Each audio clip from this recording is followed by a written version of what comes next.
Welcome to today's First Chesapeake Chat session. I'm Victoria Mulvihill, and I'm here to introduce the First Chesapeake Chat sponsored by Newport News Shipbuilding. I would like to thank this session sponsor, Lidos, for making this chat possible. Just some housekeeping, we'll let the speaker present and then open up for discussion questions later on. Feel free to put questions in the comment section at any time. The session today is Cool Jobs, discussions with Dan, an engineer in the entertainment industry. I will now pass it over to our speaker, Dan, to introduce himself. Hello. Hey.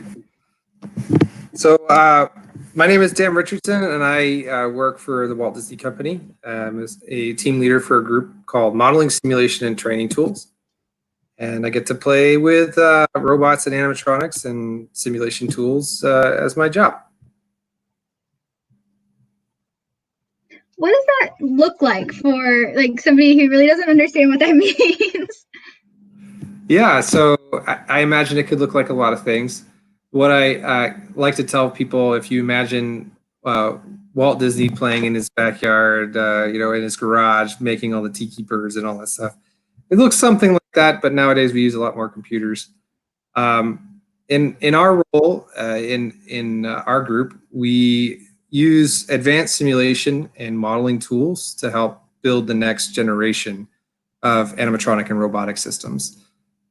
So a lot of the new attractions that are coming out have new technologies. Some of them are in public, and they've written a number of papers about them. But they all use and leverage digital workflows that have computer pipeline all the way through. And that's what our job is. So a lot of that is simulation technologies, mostly mechanical engineering tools. So for the modeling side, we're using tools like SolidWorks or Inventor, these 3D modeling packages. And we use various simulation tools to try to understand how the systems are going to work. So the dynamics of how they're going to move and what the torques and the forces are going to be in all the different joints so that we can size motors appropriately and do that sort of thing. And those are done in a number of different simulation packages, from SolidWorks, professional simulation, to ANSYS, which can do something called rigid body dynamics, which is the dynamic systems element of it, or finite element analysis to understand if the members are going to break or different components of the system are going to work for the life of the system. And then we do a lot of things in different simulation packages like MATLAB or the different controllers that we use. All of these things work together to form a simulation environment where we can predict the life of the things as we go through and build them. So it's pretty cool. It's a really neat field, and it's cool that you take so much from every field of engineering and what you do, it sounds like. And I just was curious as to what your education process looked like to get to where you are. Like, how did you get this job? How did you figure this whole thing out? So being a First Chat, it's actually kind of cool because for me, it did start with First. I'm an alumni. I joined First in 2001 as a human player. I was one of the tallest kids in my school, so they needed somebody to reach up and drop the ball into a goal. So they recruited me for that. I remember my physics teacher coming up to me at the time and saying, we need you to join the robotics team. You're going to just shoot some baskets. It'll be easy for you. And I was kind of fishy. He's like, well, you get to miss 3 days of school and you get to go to Epcot for the World Championship event. And I was sold. So anybody who gets to miss the time and go to Epcot is going to have fun. So I went through that for 4 years. I ended up my senior year quitting all football and basketball and all the sports that I was playing to pursue robotics and engineering specifically. And then eventually pursued an engineering degree in mechanical engineering at the University of Central Florida. I chose UCF because of its proximity to First. They ran the regional at the time, and I had a lot of friends who had went there. And then I continued volunteering and staying engaged. Through college, I was a mentor. I helped found Exploding Bacon, Oink Oink Boom. I was really committed to continuing my experiential learning and my education, right? So there's the two components, right? You're going to have sort of your books and your studies and the things that you're going to learn in the vernacular of engineering, as well as the experience of applying those things. So I was going back and forth between classes and then robotics. I remember studying vibrations at one point, and I would come across a natural frequency equation, and then I would go back to my CAD program and do the natural frequency of exploding bacon's arm. Like, so you kind of using them hand off and hand in hand. Over time, as I became closer to graduation, I went to a career fair and I came across the Disney company, and I recognized a couple of the engineers from First Robotics as judges. We had been volunteering together. I didn't know that they worked at Disney. They didn't know that I needed a job. And they recognized me as an MC for the event and the person who runs around and goes crazy. And through that networking and, of course, all the first and educational experience, I was able to get an interview, and then I haven't looked back.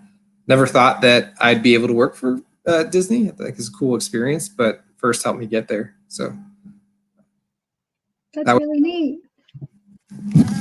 Sorry, what? that was my arc to get to where I am. I think that's really, really cool. It's a cool story because, I mean, I think that's the beauty of what FIRST can do for you as a student. It kind of does that for you, and you can find yourself in these situations where you're like, wow, this is where I thrive. Yeah, absolutely. And I think one of the most undersold aspects of FIRST Robotics for alumni and college members after you graduate is you have these really powerful opportunities to network that you do not get in a lot of other organizations. You may get offshoot here and there from other professional organizations, but it's not the consistency and it's not the level of exposure that you get from volunteering or mentoring teams. And those open up doors. You know, if you keep your grades strong and you get real experience through those things, people see that, see the real work that you produce. They get a little snippet of how you work on a team. They get a snippet of the of your technical competencies, and then they hire for it. I know it's one of the things that I look for on resumes for my team. And just as a tangent, I had an intern apply a few years ago where they were giving me an example that was of a story they were using from First Robotics. I'd asked a question, and they were giving me an answer, and it was a team example. And I remember looking back at the resume and saying, why isn't FIRST on your resume? We were interviewing her for all of her other companies, and she said, I didn't even know where to put it. And honestly, she had a rap sheet that was crazy, long, a great resume, and it was true. Didn't know where to put it, but what I told her was I put it in parentheses next to your name, FRC alumni, or First Robotics Competition alumni, and that's the level of understanding that you get from folks that participate in this program. So it's important. And what are some of those skills? I mean, I know you touched on this some, but some of those skills that like you gained in FIRST and you've seen other students gain in FIRST that are applicable to those real world engineering problems? Yeah, well, I think there's obviously the teamwork element of it. You're put in an environment with too little time and too little resources, and it's to compete like crazy against other folks, and it's a stressful situation. You learn to operate as a team, make compromise, make good decisions, and decision-making processes, troubleshooting processes. Those are like some of the underlying professionalism pieces that help build character. In terms of the pure technical, one of the interesting things that I've observed in my professional career is without engagement in some sort of club, and FIRST is a great example of this, without applying technical skill sets, I think there's an application of the education piece that can be difficult for folks to connect. That happens naturally as you participate in these programs. You learn, you apply something. But if you just learn, and then you forget to apply that learning, it can be a little bit difficult to transition into a real world product of environment. So that's a really key piece. And then there's an element of what's becoming really important nowadays, mechatronics and systems engineering, which is integration of multiple systems. So there's the core disciplines, which mechanical engineering, design a great gearbox, something like that, and then you plug in an actuator, you plug in an encoder. In industry, you can have vast enough systems where you completely segment those things, where someone just works on gears and gearboxes, and then just works on the motor and just works on the sensor. But that, I think, is breaking down. I think more and more we're seeing the need for a higher level of integration of electromechanical systems and a lot of prepackaged systems that require higher levels of integration.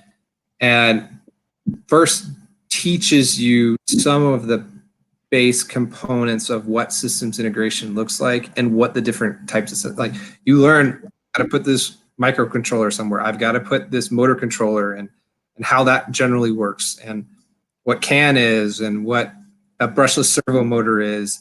Even if you're a mechanical engineer, you have some basis of how all these things are made, installed, wired, operate, what their requirements are. Those cross interdisciplinary pieces are very important for a foundational piece for engineering. And what exactly is your role with FIRST Robotics now? So nowadays, I mostly just volunteer. For the first few years, I volunteered and mentored various teams. I think as life picked up and I started a family and all that, mentoring kind of slowed down a little bit. But I still volunteer as a MC for local regionals and the championship events. So I've done the Houston Championship as an MC, helped with on the fields as well as on Einstein to do some of the field assistant stuff. We've also helped the corporate and production teams over the year. When we started we started Robot in 3 days in 2013. That first year was kind of like a rush, but for us it was really fun because it was, no one had really tried to do something like that before. But there was also this sort of like viral entertainment initiative piece that was really exciting for us to try to like push the boundaries of how people viewed the competition and kind of got people excited after having done it for a lot of years. And that transitioned to some video production for regionals and the championship events. So we've done things like maybe you were in college or high school at this time, but the bad lip readings at championship event. Yeah. So we did a lot of those, the First Now parodies and just like different like fun content that we tried to help add to the show quality of the first events. Some of our involvement and when I say I'm talking about most like the Robot in 3 Day crew, but I was involved with this a little bit, doing some of the Robo show, which is now they have it now for the full regional setup, but all the first regional productions. And we had done one in Orlando for a few years. That was a lot of fun, called the Robo Show. And it's just all this, the idea of the first robotics competition and some level first tech challenge and all these programs as an entertainment platform and how we can help in that space. So mostly emceeing, but some of the video stuff, and then some work for First Corporate as needed. And you've been with the organization a very long time, and so like, and you've seen a lot of different types of games and students come through. But do you have like a favorite memory or just favorite game, even if you can't think of a favorite memory night right now? So in 2007, it was the game was, oh gosh, it was not Aim High, the one after Aim High. I can't remember. But it was the one with the big spider in the middle, and you played like the 3D tic-tac-toe with all the inner tubes, and you hang it out. So Exploding Bacon, it's in their second year. Rack and Roll, there you go. In our second year, we had a phenomenal autonomous system. I worked on the arm. We had done this like collaboration thing. We built the robot in my garage. It was kind of crazy that we were even successful at all, but we got to Einstein, but in the division finals, we had received some really crazy defense. So we broke one of the gearboxes on our arm, and we hadn't ever thought about replacing one of those motors. So one of my closest friends, still closest friends today, was on the side of the robot, just smacking it with a hammer, trying to shear the bolts off so we could rip it off the gearbox. And it was just an amazing thing to see us trying to pry this gearbox. And unfortunately, we never got it off, but I just remember a crowd of people, about like 15, 20 people, just coming around trying to watch us do this. And then we did okay. I mean, we got to Einstein, so it was a phenomenal moment. Walking in front of the 30,000 people to do that in front of the Georgia Dome was just amazing. So definitely like a high point for the first participation. I did that, and I was, a mentor. It was fun to watch the students succeed and have that really incredible high. It was a lot of fun.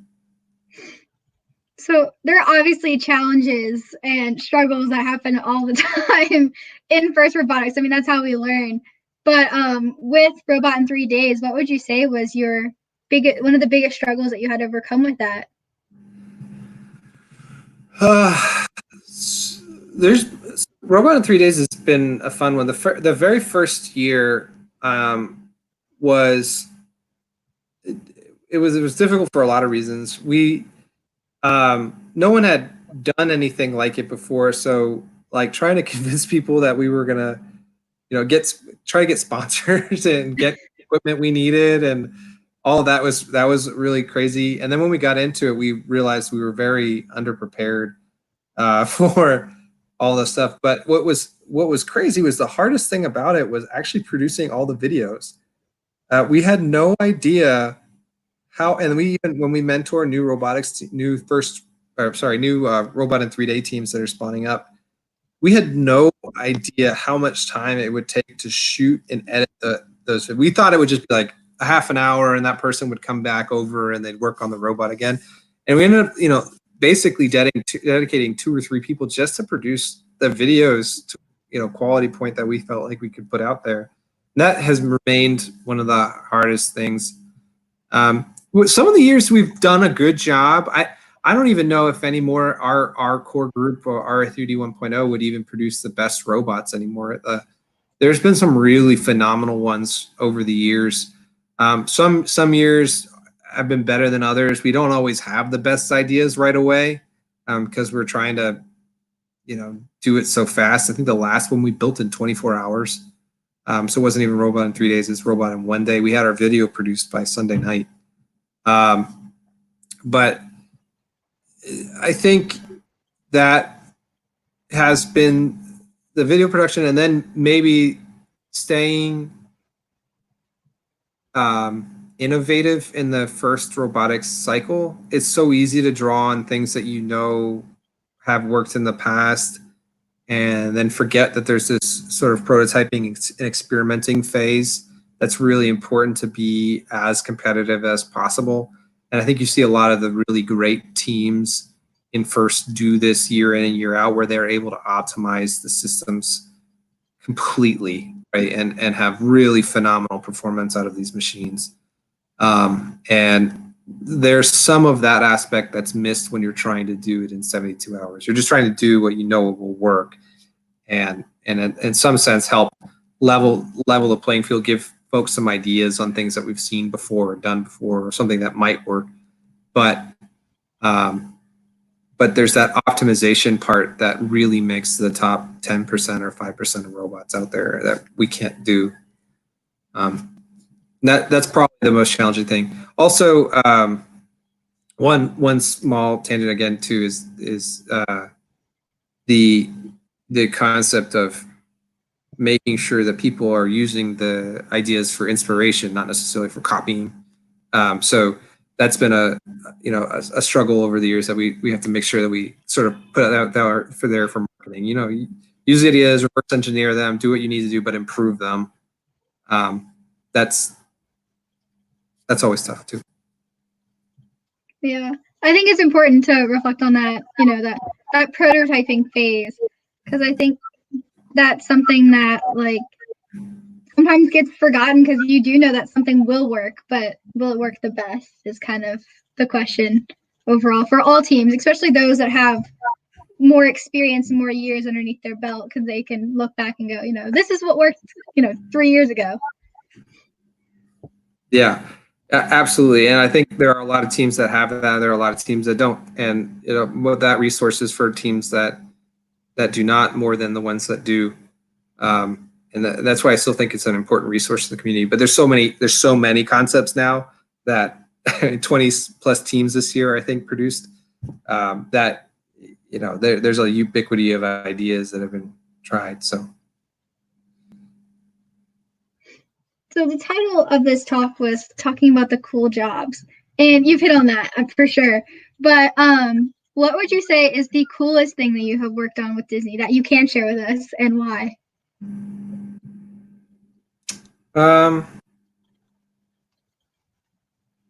So the coolest things that I work at Disney are definitely in the animatronics and robotics space. I think one of the key things is interactivity. I really love the concept of interactivity. So some of the systems that we work on, continuing to improve how we can interact with guests and continue to immerse the story. That's a lot of fun. So any projects that I've had to do with that topic have been by far the most satisfying, just because you get to see the guests come up and interact with the story elements and really engage. It's just a blast. That's really neat. I think that's really cool. It's probably pretty rewarding too, to kind of get to see it all come into play. It is very rewarding. I always knew that probably from First Robotics that I wanted to work in robotic systems. I never assumed it would be within the entertainment industry. In fact, I really thought it would probably be in space exploration or medical prosthetics, some of these other emerging spaces. But entertainment really plays a big part in daily interaction. Disney is a big part of it, and a lot of the other entertainment companies as well. But it's really cool to see where these technologies can lead us over time in the entertainment space. It's just fun for the storytelling element and interactivity. It's pretty cool. Excuse me. Well, do you have any other advice for the students in First Robotics that are, especially the seniors who maybe had their season get cut short, but have this endless realm of possibilities in their future because of, maybe the experience that they got through first? For graduating, I'm sorry, can you say that one more time? Do you have any advice for just students in the first community that are just preparing for the world ahead of them? Yeah, well, and the world's a crazy place right now. And I imagine it will look a little different in the next year or two than anything that I've known. I do actually think that it will return to a sense of normalcy, and I think people will do that as fast as they can. But students who are preparing for the world, I think you need to stay engaged and curious in the content that you're interested in, whether that be engineering or business or finance. Find something that you're super passionate about and commit to that, and learning as much as you can about those topics. Also, another thing that is critically important is learn to be collaborative and engage with others in a productive way. I think nowadays we observe way too many sort of polarizing ways of working through hard problems, and that's not how industry works. It's not how the world is productive.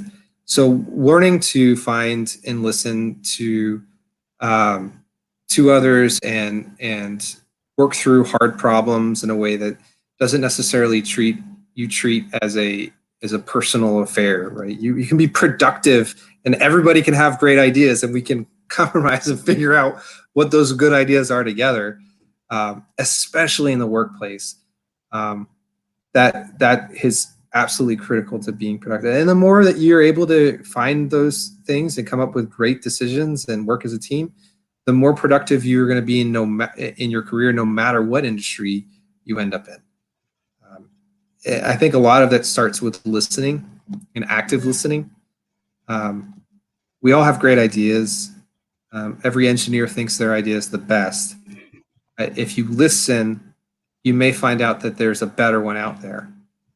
And those listening behaviors and really observing what the people are trying to say and what they're saying with their body language, what they're saying with their words, what they're saying with their tonality, you can pick up on some things that you never thought you'd learn before, or better ideas, and then contribute and improve to it. So obviously you've got to stay strong technically. You've got to have some mastery, right? You've got to be a subject matter expert in something. You've got to continue to learn, because what you've learned today is going to be irrelevant tomorrow. It's going to be automated. It's going to be something, you need to continue to advance as an individual. But those human elements of how you are productive and interact, those aren't going to change. They're not going to change from generation to generation. They tend to be pretty consistent on how you are collaborative and improve systems. So I think those are just a couple of the key pieces of advice that I would give to any graduating senior.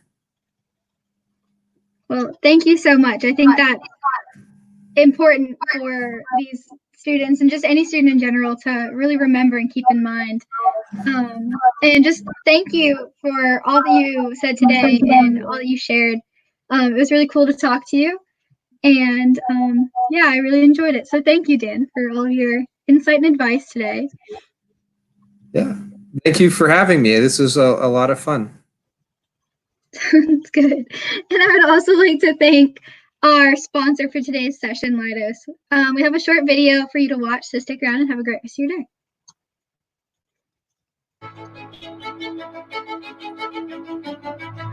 Leidos.